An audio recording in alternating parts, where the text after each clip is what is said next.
Bonsoir à toutes, bonsoir à tous. Jean-François Blondel, qui est historien de l'art, conférencier, spécialiste du Moyen Âge. Il a écrit énormément de livres. Bonjour Jean-François Blondel. Bonjour Joël Vera. Heureuse Euh, de vous retrouver. ben oui, je vais vous dire, depuis 10 ans.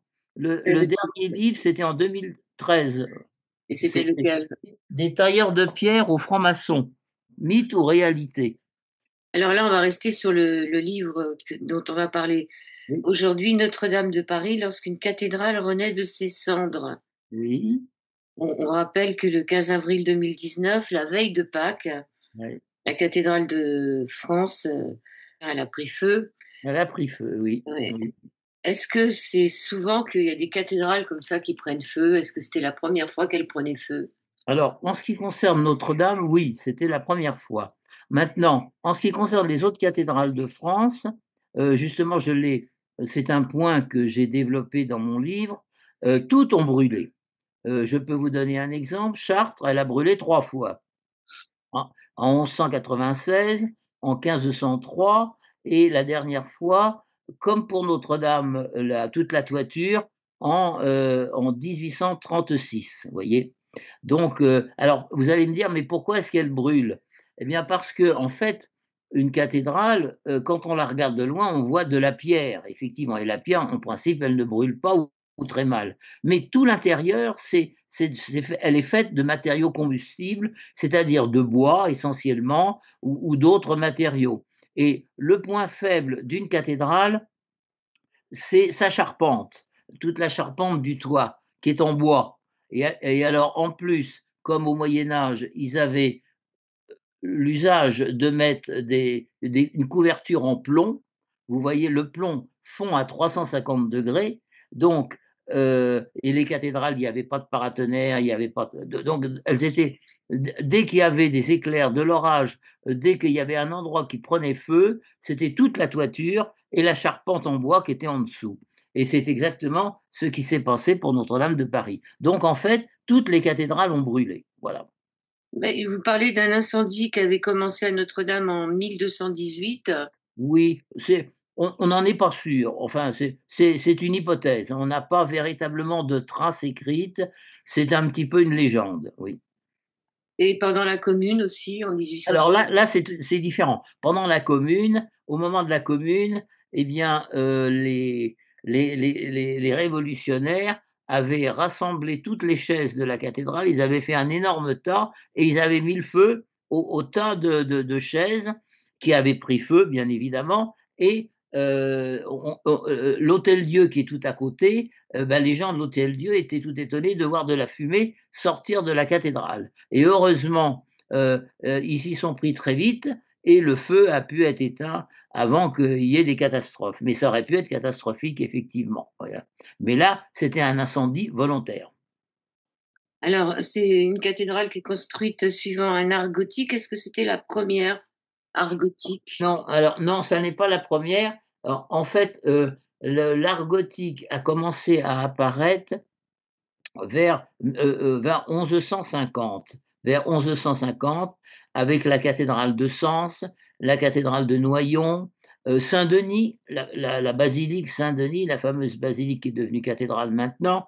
Et c'est là où le gothique a été expérimenté.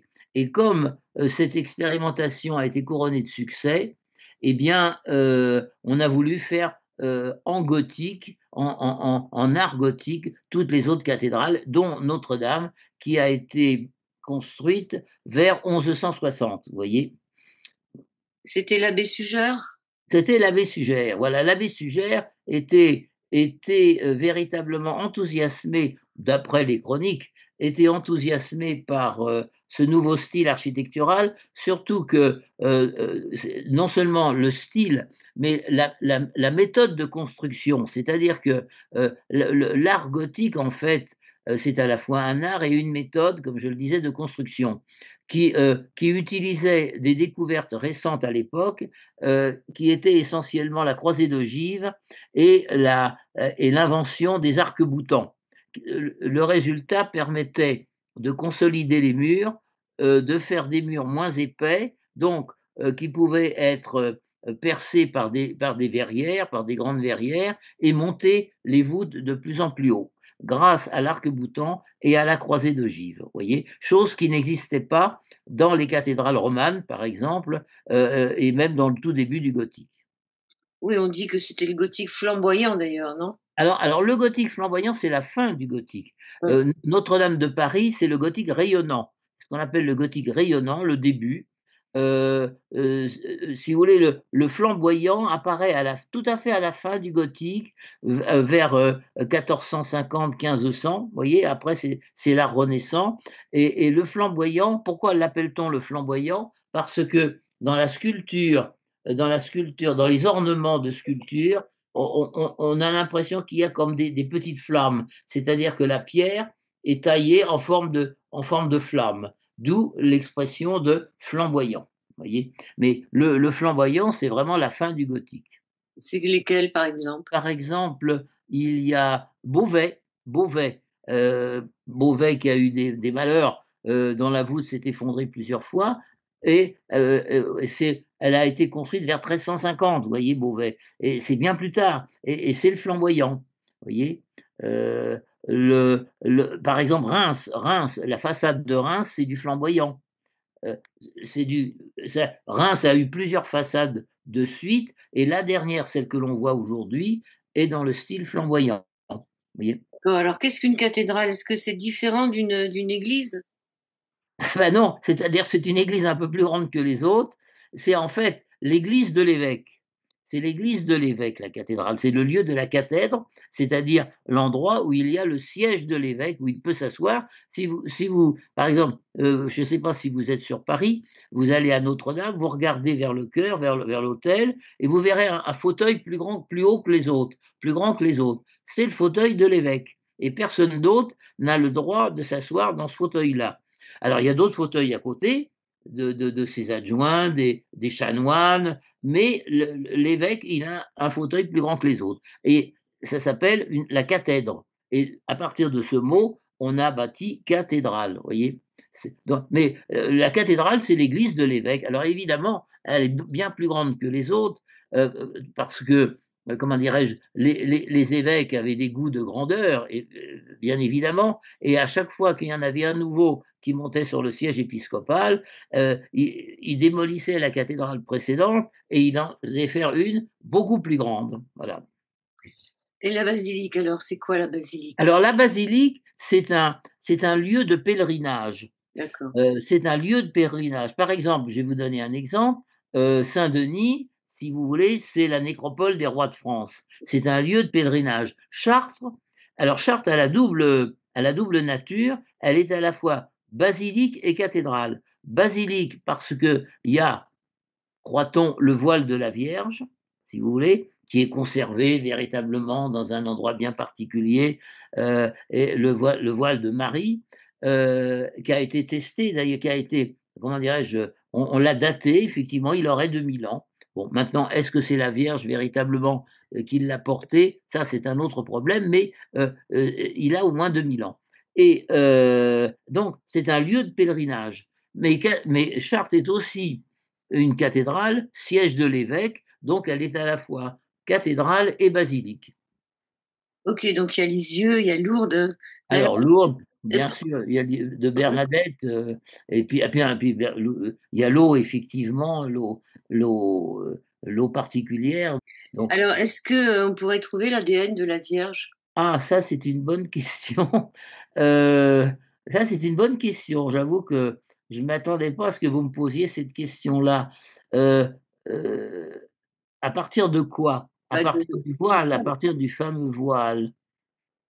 Alors moi, je ne suis pas dans les secrets des méthodes modernes, qui permettent de détecter comme cela l'ADN. Là, c'est une bonne question. Peut-être qu'on pourrait détecter, je dirais, un ADN, c'est possible, j'en sais rien, à partir de ce tissu, effectivement, à partir de ce tissu. C'est possible. bah, ça pourrait être la même chose sur le sphère de Turin. Ça pourrait être la même chose sur le suaire de Turin, tout à fait, tout à fait. Je vais vous dire une chose, je pense que volontairement, comment dirais-je? l'Église ne veut pas trop approfondir ces domaines-là, si vous voulez, puisque bon, le voile, ce qu'on appelle le voile de la Vierge, le voile de Marie, à Chartres, c'est en fait un tissu qui aurait été acheté en 985 par Charles le Chauve à l'empereur de Constantinople. Il aurait d'ailleurs acheté une fortune. Et l'empereur de Constantinople lui aurait dit que ce tissu a été porté par la Vierge Marie au moment de l'Annonciation. Bon, très bien. Alors on l'a appelé aussi la chemise de la Vierge, parce qu'en fait on ne l'a jamais vue, si vous voulez. On ne l'a jamais vue jusqu'au moment de la Révolution, parce qu'il était enfermé dans une châsse, et personne n'avait le droit de l'ouvrir.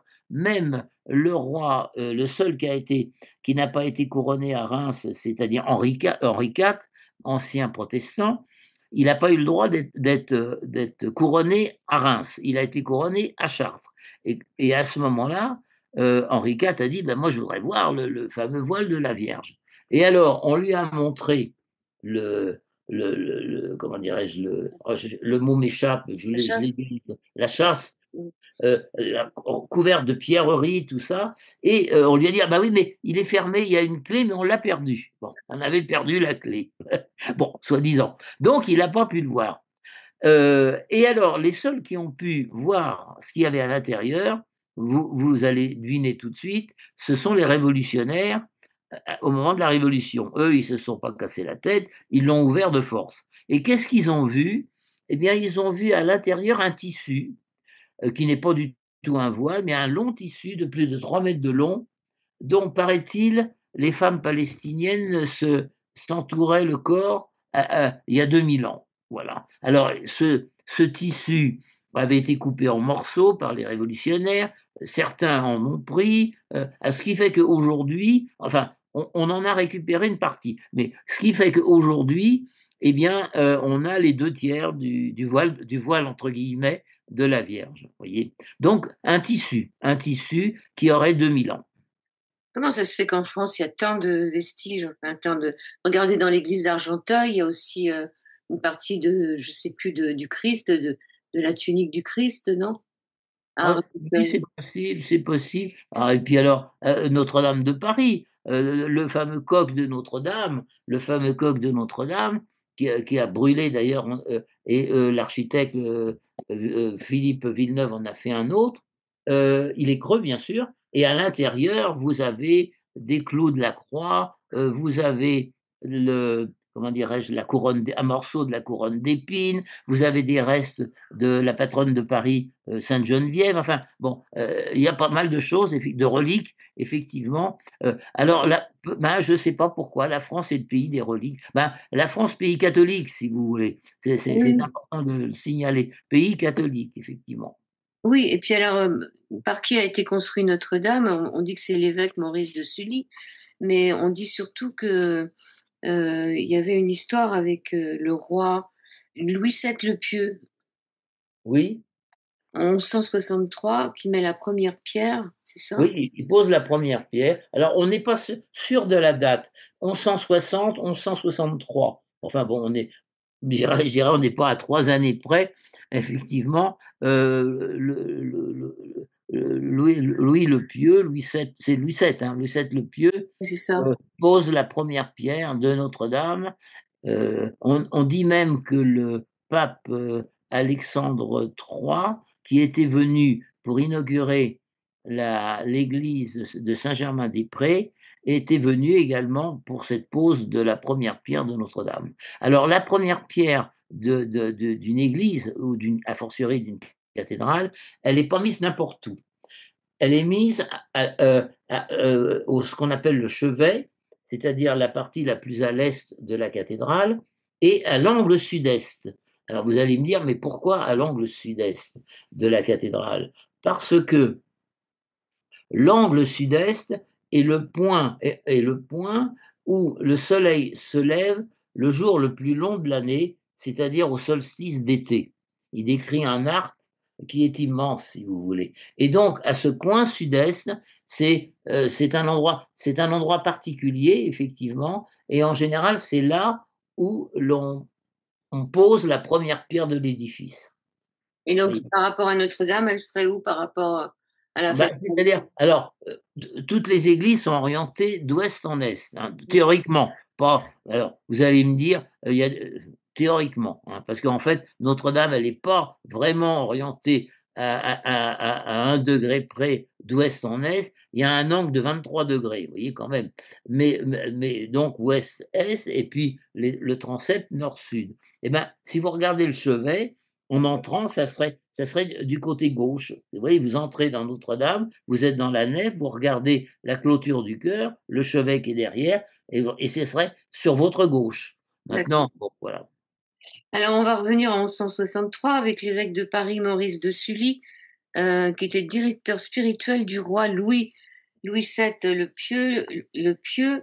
Et après la deuxième croisade, c'était la deuxième croisade, c'est pas dans votre livre, ça, je l'ai trouvé sur quelqu'un d'autre qui fait des Ah bah, c'est renseignements. possible. Vous savez, j'ai pas pu tout mettre dans mon Non, livre, non, hein. mais ça me semble super intéressant parce que après la deuxième croisade, ça a été un fiasco complet. La France était ruinée.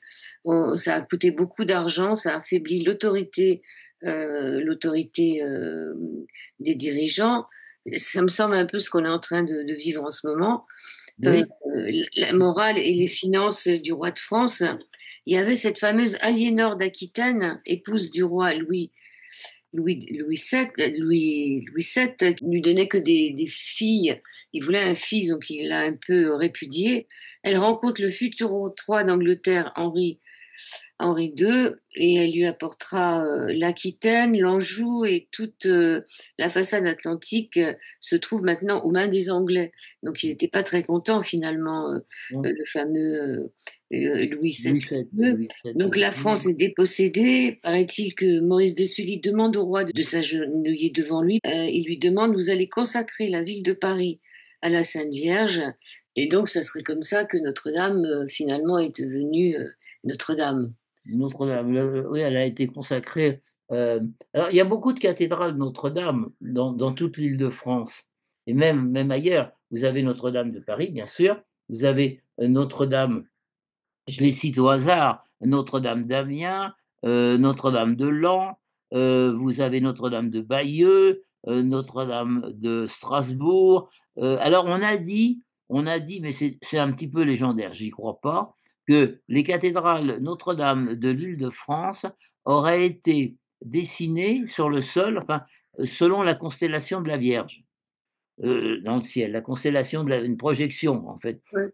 C'est vrai et c'est pas vrai. Oui, ça certaines correspondent un petit peu, mais j'y crois pas beaucoup. Mais enfin, ça se dit. Ça a été écrit, ça a été écrit. Voilà. Oui, puis justement, où est-ce qu'elle a été construite, cette fameuse Notre-Dame? C'est-à-dire, Notre-Dame, donc sur l'île de la Cité, elle a été construite comment dirais-je? Sur la pointe la plus orientale de l'île de la Cité. Mais, effectivement, alors, lorsque, comment il s'appelle? Viollet-le-Duc a restauré complètement la cathédrale qui était une ruine en 1840, il avait fait creuser, le sol de la nef à l'endroit du chevet, et il s'est aperçu, grande surprise, qu'en dessous, il y avait des autels dédiés à des divinités païennes, à des divinités, à Vulcain, à Vénus, enfin, et vraiment à des divinités païennes. Et alors, en fait, il en est arrivé à la conclusion qu'avant la 1re église chrétienne placée à cet endroit-là, il y avait déjà eu un temple païen. Alors ensuite, le paganisme ayant été chassé, de l'île de la Cité, on a construit la 1re cathédrale dont on n'a aucune trace, bien évidemment. Ensuite, la cathédrale carolingienne, c'est pareil, lui a succédé, et avec cette cathédrale carolingienne, il y avait une église Saint-Étienne qui était à côté et qui était réservée aux chanoines, parce que les chanoines ne voulaient pas se mélanger avec le peuple, bien évidemment. Oui, il y avait donc 2 églises, une église Saint-Étienne réservée aux chanoines et une cathédrale carolingienne. Ensuite, eh bien, l'église Saint-Étienne tombant en ruine, elle a été démolie, lui a succédé une autre cathédrale et ensuite elle-même, elle a été remplacée par, la cathédrale actuelle en 1160 ou 1163 lorsque Maurice de Sully est arrivé sur le siège épiscopal et alors l'histoire dit qu'il voulait la cathédrale la plus grande, qui existait à son époque et effectivement, Notre-Dame de Paris a été, à la fin du XIIe siècle, la plus vaste cathédrale de France. La plus vaste, celle qui avait la voûte la plus élevée, enfin, c'était vraiment le summum de l'architecture religieuse de cette époque, vous voyez? Bon, elle a été dépassée après, bien évidemment. Oui, puis là, je pense que quand ils l'ont refaite, la Notre-Dame, ils ont trouvé des choses encore en dessous. J'avais vu une vidéo sur, Arte. Oui, oui, alors il y avait des sépultures, il y a Ouais, des sépultures. On ouais, a trouvé la sépulture de je ne sais plus quel, écrivain, de la Renaissance. Oh, son nom m'échappe. ouais. Oui, on a trouvé des sépultures, effectivement. Ah ben, à Notre-Dame de Paris, par exemple, a été enterré à Notre-Dame Philibert Delorme. Philibert Delorme, l'architecte Philibert Delorme de Henri II, Philibert Delorme, est enterré à Notre-Dame. Philibert Delorme qui d'ailleurs était à la fois architecte et religieux. Il avait la double fonction en quelque sorte, et il est enterré à Notre-Dame de Paris. Voilà. Alors justement, dans votre livre, vous dites que les architectes, c'était les seuls qui avaient la liberté finalement de s'exprimer. Oui, oui. Bah oui, parce que si vous voulez, il faut se replacer dans le contexte d'une époque où, en quelque sorte, qui avait le pouvoir? C'était l'Église. Les rois de France, eux, les rois de France guerroyaient, mais qui assurait la sécurité de l'État? C'était l'Église. Quand il fallait construire des grands édifices comme les cathédrales, ils avaient affaire à des maîtres d'œuvre, si vous voulez, qui n'étaient pas très nombreux et donc dans la mesure où ils étaient pas très nombreux, c'était des notoriétés.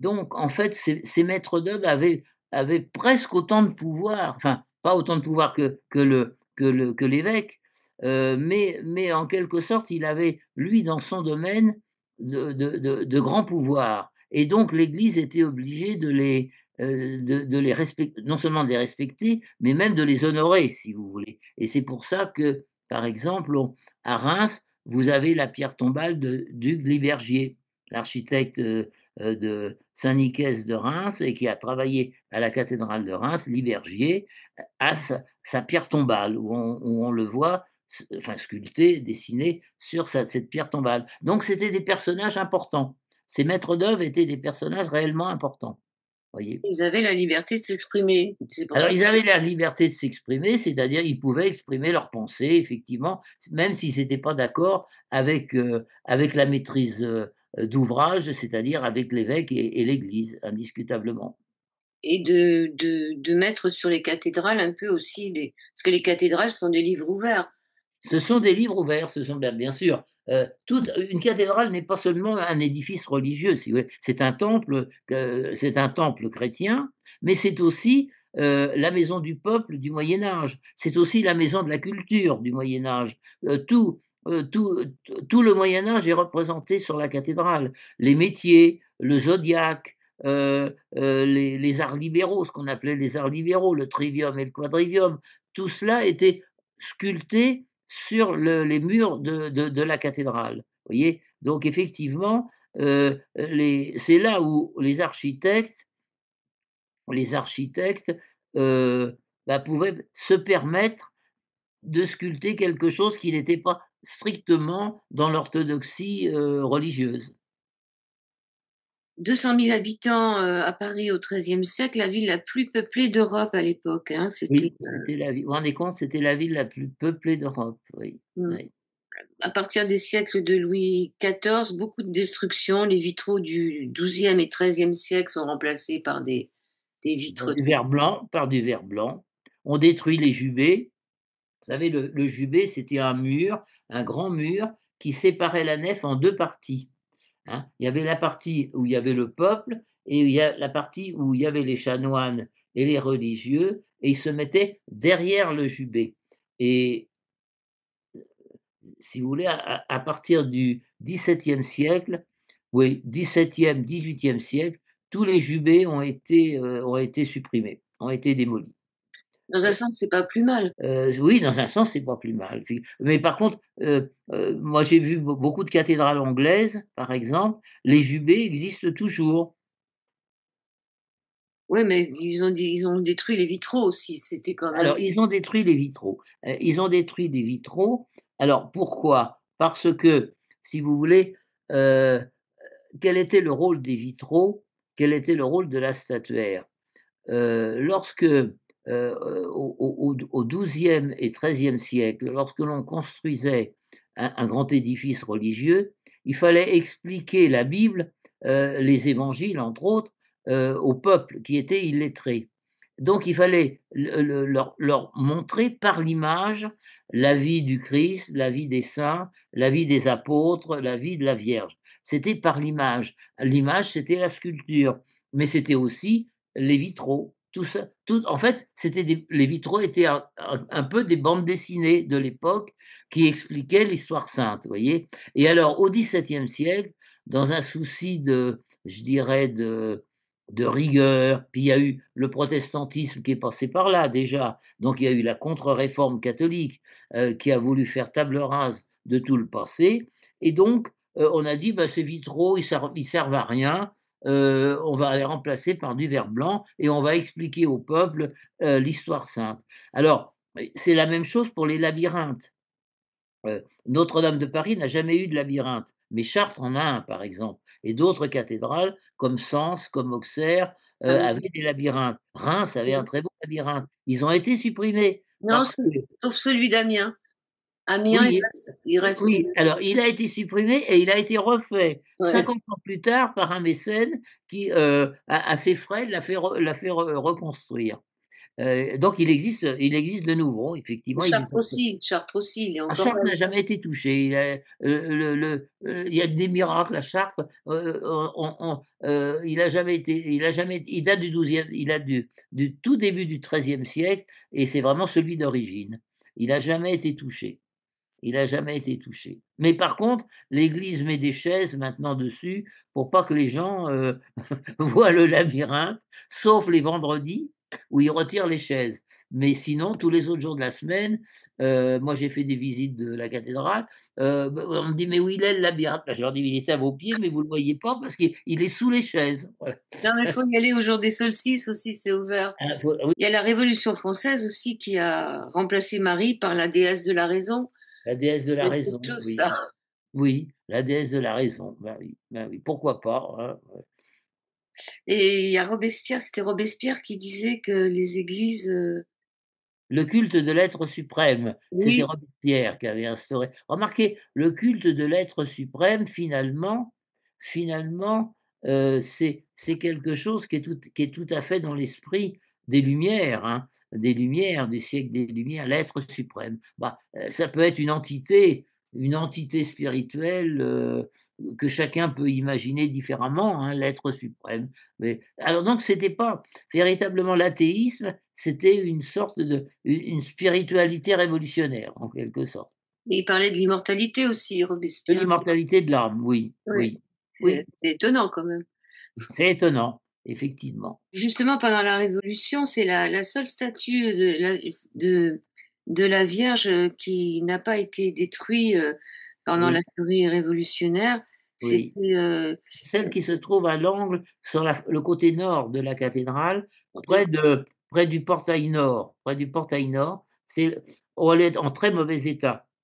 Elle est en très mauvais état, mais enfin, je dirais qu'elle est en mauvais état, c'est le temps qui a joué, mais effectivement, c'est la seule qui n'a pas été démolie, oui, absolument. alors est-ce qu'il y avait des marches?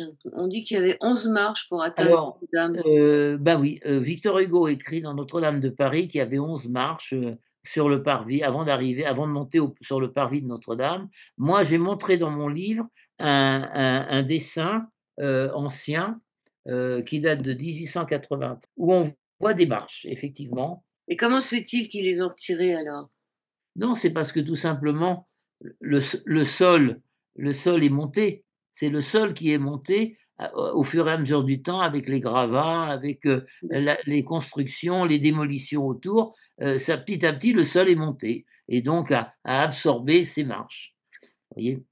Il faut rappeler qu'aussi les pierres étaient peintes à l'extérieur, c'est-à-dire qu'on Alors oui, reconnaît les pierres étaient peintes, oui, effectivement. Les cathédrales étaient peintes avec des couleurs très vives d'ailleurs. Ça nous surprendrait aujourd'hui, effectivement. Elles étaient peintes, elles c'était étaient la peintes. même couleur que ce qu'il y avait sur les vitraux. Oui, absolument, des couleurs vives, des couleurs même gueulardes, ça. Jaune, un jaune vif, un rouge, un bleu, un vert.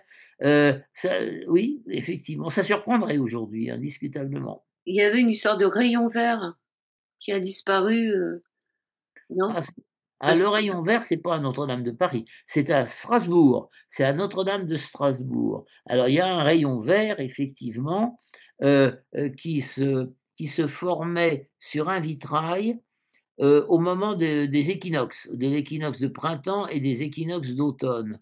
Et ce rayon vert, en fait, il venait frapper le pied d'un des 12 fils de Jacob, qui ont donné donc les 12 tribus d'Israël et le pied, du 12e était légèrement verdâtre et pour des raisons, assez méconnues, lorsque le soleil passait sur ce vitrail-là, le rayon éclairant le pied, ça créait un rayon vert qui venait frapper, l'autel qui se trouve à l'intérieur de l'édifice et qui était juste en face. Et alors, qu'est-ce qui s'est passé?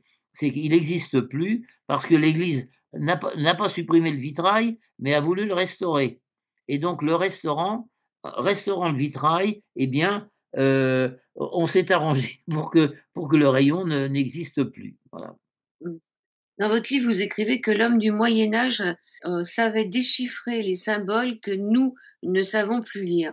Ça m'a choquée parce que comment il pouvait déchiffrer des symboles alors qu'il savait ni lire ni écrire, Mais parce que tout simplement parce que tout simplement, un symbole, ne fait pas appel ni à la culture, ni au raisonnement logique. Le symbole, c'est quelque chose qui se perçoit, si vous voulez, c'est l'inconscient de la personne qui perçoit, c'est pas quelque chose qui s'apprend finalement. Mais la culture du Moyen Âge, qui n'était pas une culture rationaliste, si vous voulez, était plus adaptée à la compréhension de l'imaginaire, de ce qui frappe l'inconscient. Voyez? Donc le symbole, c'est justement quelque chose qui a été sculpté pour frapper l'imaginaire, pour frapper l'imagination. Je vais vous donner un exemple, parce que je crois que vous êtes pas d'accord avec moi. À Notre-Dame de Paris, on en revient à Notre-Dame de Paris. Vous avez, lorsque vous arrivez devant le portail central, à hauteur de personne, vous avez une pierre qui représente Cybèle. Cybèle était la déesse de la sagesse dans l'Antiquité. Et Cybèle donc c'était une femme qui est assise dans un grand fauteuil. Elle tient un sceptre de la main droite et deux livres, un livre ouvert et un livre fermé de la main gauche. Et il y a une échelle à 9 barreaux qui se trouve devant elle. Bon, eh bien, c'est une explication symbolique, si vous voulez.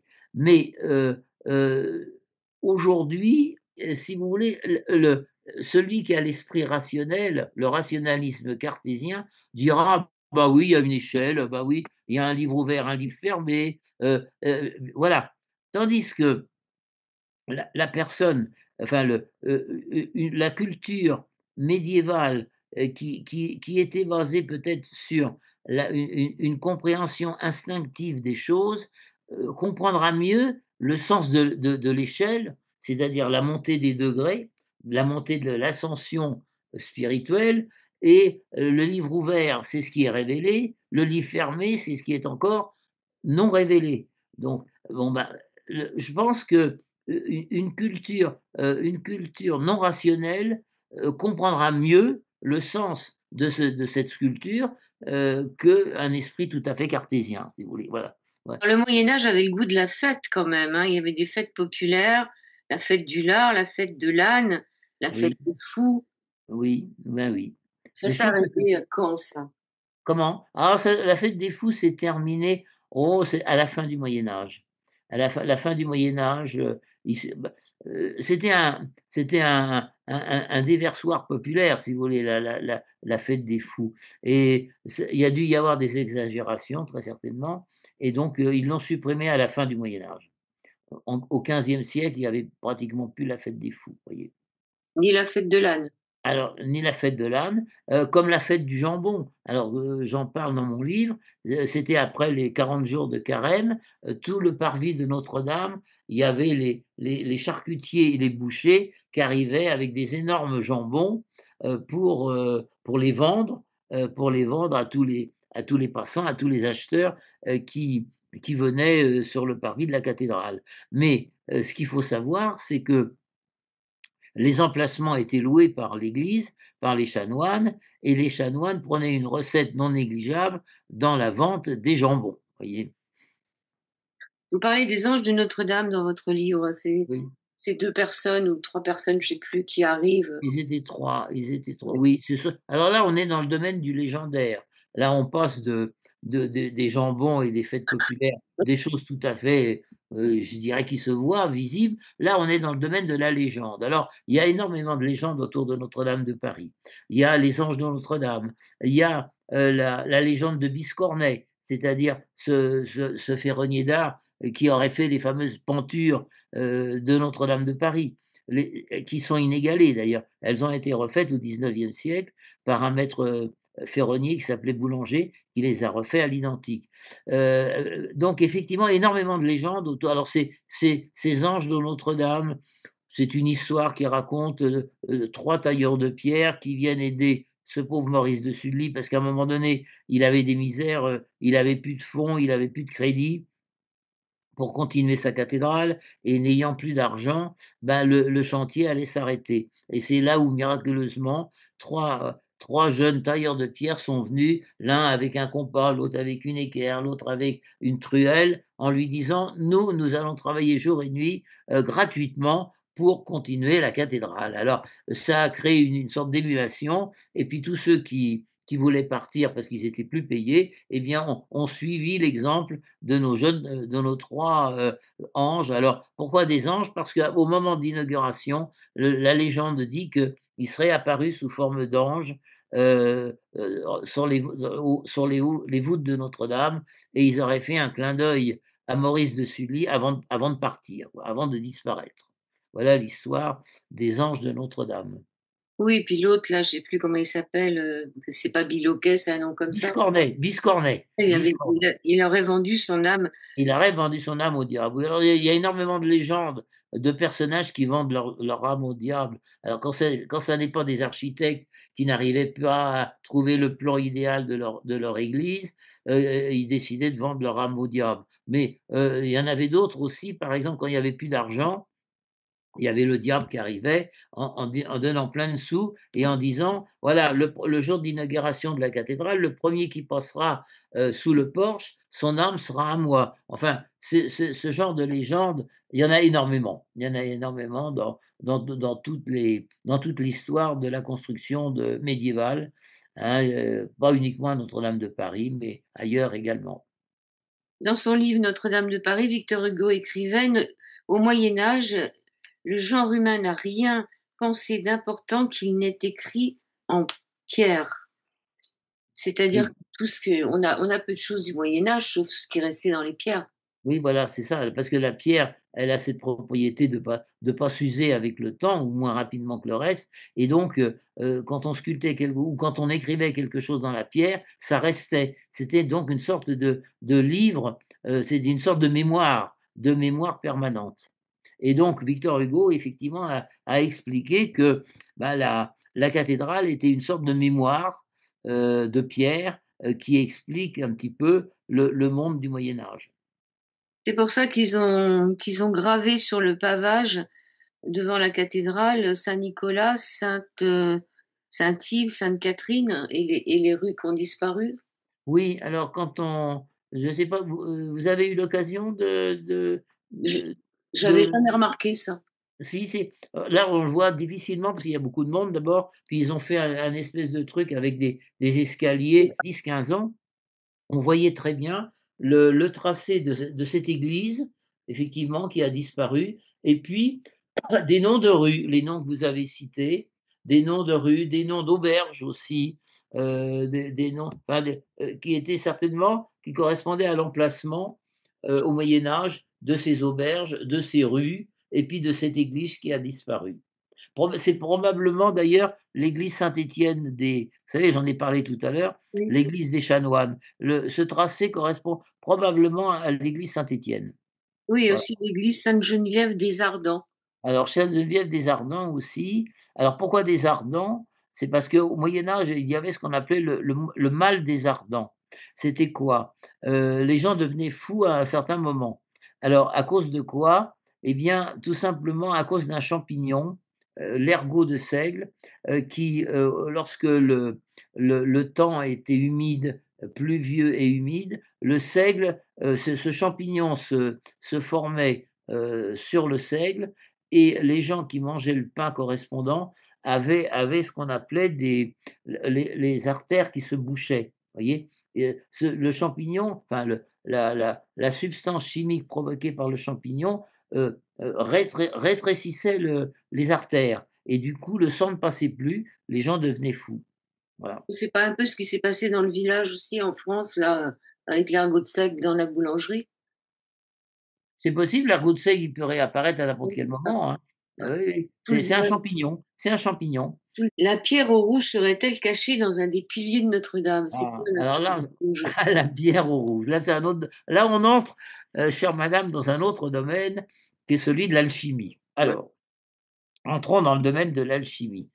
On a dit que Notre-Dame de Paris était la cathédrale des alchimistes. Bon, alors vous savez, au Moyen Âge, les alchimistes, c'était des gens pour les autres, c'était des gens peu fréquentables, donc c'est pour ça qu'ils se cachaient et les alchimistes, en fait, voulaient, parfaire la matière, considérant que la matière, elle était, comme les êtres humains, imparfaite et donc ils avaient en quelque sorte, heu, toutes sortes de secrets qui permettaient d'améliorer en quelque sorte cette matière et dans la tradition alchimique, si vous voulez, il y a 3 étapes bien précises de perfectionnement de la matière. Alors, il y a une première étape que l'on appelle l'œuvre au noir, c'est-à-dire la matière devient noire au bout de 4 mois et après cette étape, donc il faut absolument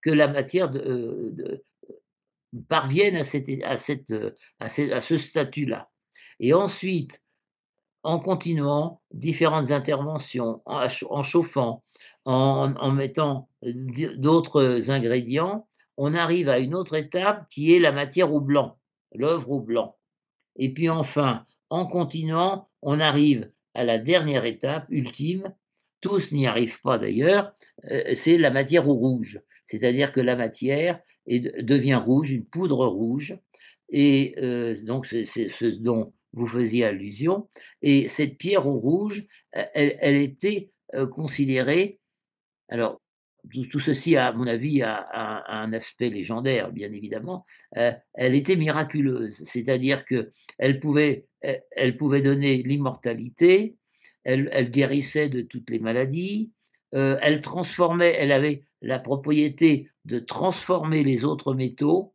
Une fois qu'on posait cette pierre au rouge sur un autre métal, il devenait lui-même la pierre au rouge, vous voyez? Il y avait ce qu'on appelait une transmutation. Et alors, une légende nous dit que dans un des piliers de Notre-Dame, quand on rentre par le portail central, il y aurait cette pierre au rouge qui aurait été, emmurée donc dans ce vitrail. Et d'ailleurs, autrefois, il y aurait eu un corbeau, qui avait été sculpté et qui regardait en direction de de ce portail, du portail central et de la colonne qui se trouve derrière.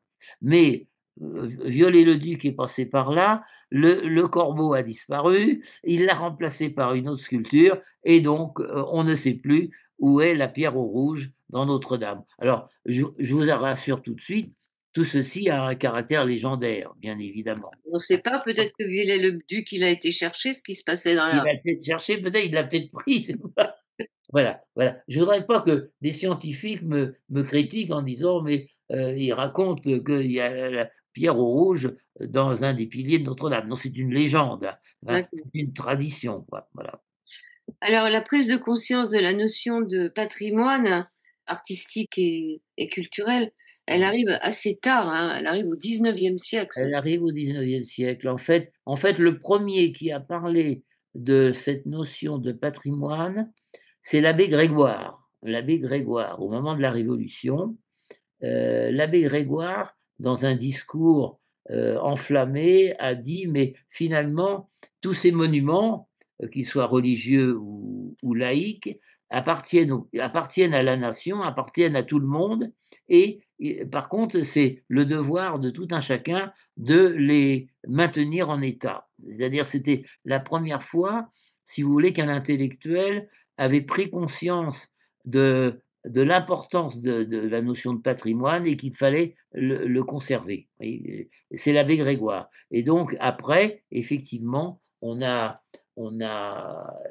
tous les continuateurs ont eu ce souci de vouloir préserver, ce patrimoine du passé. Alors, patrimoine ne veut pas dire forcément patrimoine de pierre.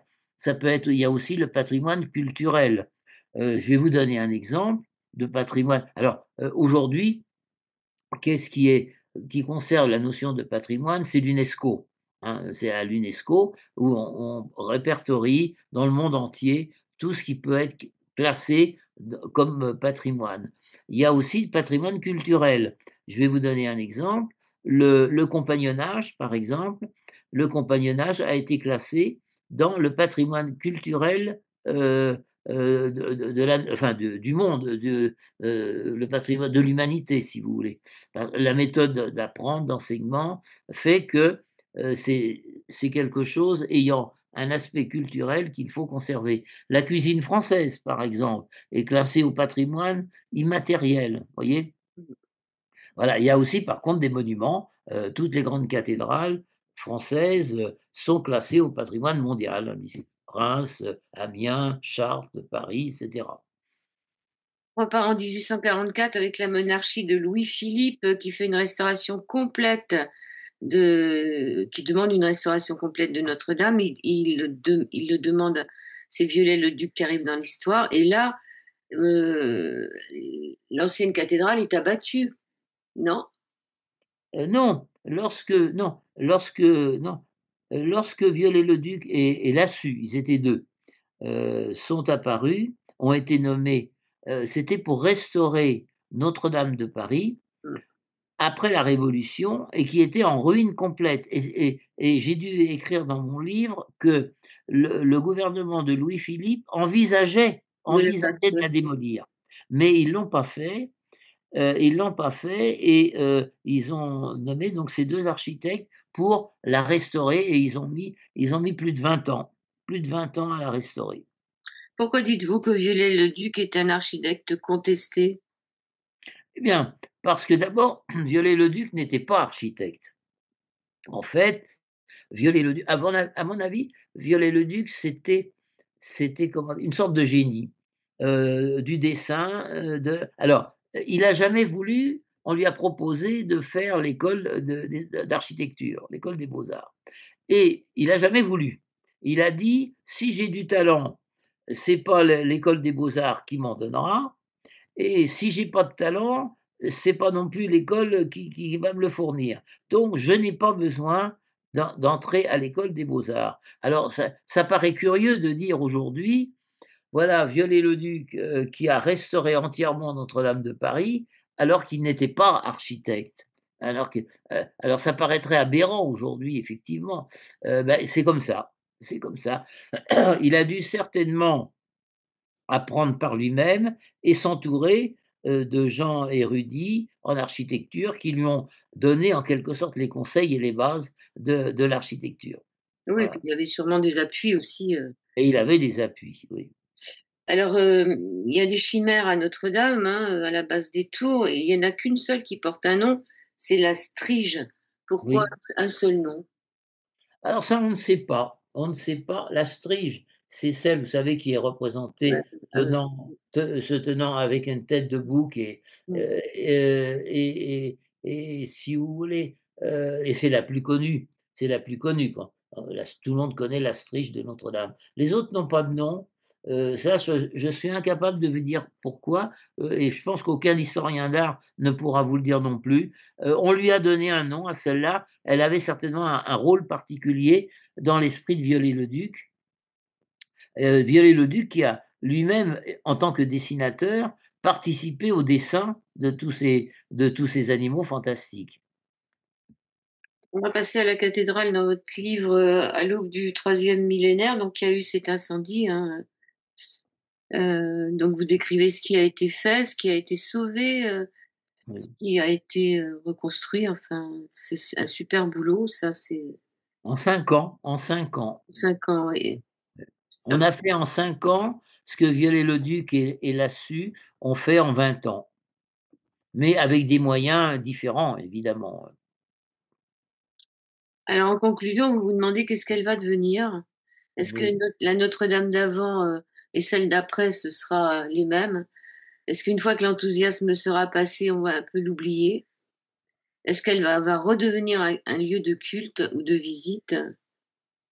Et surtout, qu'est-ce qui a motivé tous ces gens à donner de l'argent et à la reconstruire, pour quel Oui, motif? Vous ça avez c'est vraiment quelque chose d'assez mystérieux parce que, les quand il a fallu faire des dons qui sont venus de la France entière et du monde entier. Et moi je cite toujours je fais toujours cette citation, c'est que, parmi tout cet argent qui a été donné, sous forme de chèques, sous forme eh bien, il y a ce chèque avec un post-it dessus, où le donateur ou la donateur heu, aurait marqué: «Nous avons tous en nous un peu de Notre-Dame». mmh, Autrement dit, ça veut dire que finalement, Notre-Dame, c'est quelque chose, qui existe un petit peu dans chacun d'entre nous à travers et ben, son histoire, l'impression qu'elle donne aux personnes, les réflexions qu'elle provoque, en y allant, en étant à l'intérieur, en la regardant, c'est ça effectivement et c'est ça qui est étonnant. C'est cet enthousiasme, qui a été généré justement à la suite de cet incendie, cet enthousiasme pour la reconstruire. oui, c'est vrai que quand on est devant elle, je veux dire, c'est une grande mère, grande Oui, comme une oui, grande mère. On a l'impression que oui. c'est indéfinissable, mais voilà, c'est Notre-Dame, ça. C'est Notre-Dame et puis surtout, il y a aussi un élément important qu'il faut dire, c'est qu'elle est à Paris, Paris centre de la France, où tout part de Notre-Dame, les rues, vous savez les rues partent de Notre-Dame et elle est vraiment au centre de gravité de la France, si vous voulez, de la France entière. C'est ça qui est je pense, c'est un des éléments importants et puis il y a aussi et surtout, je pense, le roman de Victor Hugo, Notre-Dame de Paris, qui a été un énorme succès au XIXe siècle et qui a en quelque sorte été peut-être l'élément déterminant dans cet engouement de Notre-Dame de Paris, voyez? Oui, donc il y a peut-être Paris dans l'histoire. Il y a pas le Claudel qui écrivait: «Paris est une grande rue qui Mmh. descend vers Notre-Dame». Et descend vers Notre-Dame, oui, Ouais. oui. Puis il y a l'île de la Cité aussi, je veux dire, bon, elle est sur une île, Elle est sur une comme île. un paquebot, Oui, c'est oui, un paquebot Notre-Dame. oui, avec ses arcs-boutants que l'on voit, Vous dites que c'est aussi un témoignage de la mémoire du passé mmh et vous vous posez la question: «Pourquoi les hommes éprouvent-ils le besoin de vouloir reconstruire le temple?» et bah, pourquoi les hommes éprouvent-ils ce besoin? Parce que le temple, il est en nous, en fait. En fait, c'est-à-dire cette partie, je dirais, cette partie un petit peu du divin ou de la lumière, elle est en nous et donc dans la mesure où la cathédrale incarne, cette lumière, si la cathédrale disparaît, eh bien il faut la faire renaître, il faut la reconstruire. Je pense que c'est un petit peu cette lumière qui est transcendante et immanente, qui doit perdurer. Je pense que c'est cela. Oui, puis il faut un endroit pour se recueillir.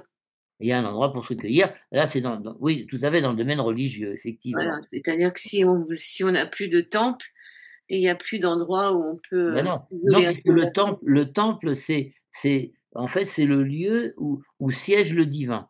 Les temples grecs, par exemple, dans l'Antiquité, avaient été construits pour chaque divinité grecque et c'était là où le divin était censé demeurer en permanence, si vous voulez. Le temple de Jérusalem, par exemple, eh bien, le temple de Jérusalem, si vous ouvrez la Bible dans, dans, dans, dans le livre des rois ou dans les chroniques, il y avait le Saint des Saints où il y avait enfin en hébreu, était là en permanence. Donc c'était l'endroit où le divin était là en permanence. Et je pense que le temple chrétien a hérité un petit peu de cette tradition. Oui, moi je pense qu'il est partout, partout, le divin, pas que Oui, dans le temple, mais si on veut se recueillir, il c'est est à l'intérieur d'entre nous aussi, bien évidemment. Ah oui. et vous êtes repartis là, vous êtes partis là, visiter depuis qu'elle est ouverte ou pas? Ah oui, j'y suis allé. Oh, alors c'est un petit peu la croix et la bannière. J'y suis allé 2 fois. Il y a une queue terrible. La première fois, il y avait une queue épouvantable. La deuxième fois, alors là maintenant, là vous pouvez y aller assez facilement. Alors si vous voulez, vous pouvez au début, il fallait réserver. Il fallait donner son nom et dire: «Je viendrai tel jour», bon et puis il y avait quelqu'un qui vérifiait. Là maintenant, on peut y aller plus facilement, mais on fait un petit peu la queue quand même. Oui, il y a un peu moins de monde sur le parvis, c'est ce que je passe souvent devant. Moi j'ai peur d'être déçue, donc vous n'avez pas été déçus? Ah non, non, des gens m'ont dit: «Ah mais c'est pas la Notre-Dame que j'ai connue avant», avec, effectivement, elle est beaucoup plus colorée, elle est beaucoup plus claire qu'elle n'était avant et les gens me disent: «Ah bah oui, mais je la reconnais pas». Ben oui, elle était les vitraux étaient poussiéreux, là maintenant ils sont flambant neufs, tout est la clôture du chœur est magnifique. Non, moi au contraire, je suis très content de revoir une Notre-Dame telle qu'elle devait être au temps de Maurice de Sully. D'accord, plus lumineuse. OK. Oui. Merci beaucoup Jean-François Blondel. Votre livre s'appelle Notre-Dame de Paris, c'est chez Dervy et là vous êtes parti pour écrire quoi maintenant? Oh, alors je suis parti pour écrire quelque chose, hem, la quête de l'immortalité. Bah ouais, c'est bien ça. La quête de l'immortalité, voilà. Ouais. Dans quel domaine? Chimique? Dans tous les domaines, c'est-à-dire, aussi bien, à travers l'histoire. Alors à travers l'histoire, alors je répertorie dans la Bible les personnages, comme Melchizedek par exemple, Très qui bien. aurait vécu éternellement. Dans la Bible, au Moyen Âge, les alchimistes, qui faisaient les élixirs de vie. Qu'est-ce que c'était que ces élixirs de vie? Ensuite, Gilgamesh qui était un souverain à l'époque babylonienne et qui ne voulait pas mourir et qui part au bout du monde, d'après la légende, pour retrouver une divinité qui lui donnerait l'immortalité. Enfin voilà. Alors et j'en arrive enfin, je voudrais essayer de réfléchir, puis en même temps faire réfléchir le lecteur sur la question suivante finalement: «Ça servirait à quoi d'être immortel?» Ouais. Eh ben, écoutez, quand le livre sera terminé, je veux bien qu'on en parle. Voilà. En Ouais. attendant, on va se poser la question, en espérant vivre jusqu'à là. Et en espérant vivre, oui. Croisant les doigts, oui, Je oui. vous remercie, Jean-François Blondel. Bah, c'est moi qui vous remercie de m'avoir fait participer à votre émission et donc d'avoir pu bavarder avec vous sur Notre-Dame de Paris.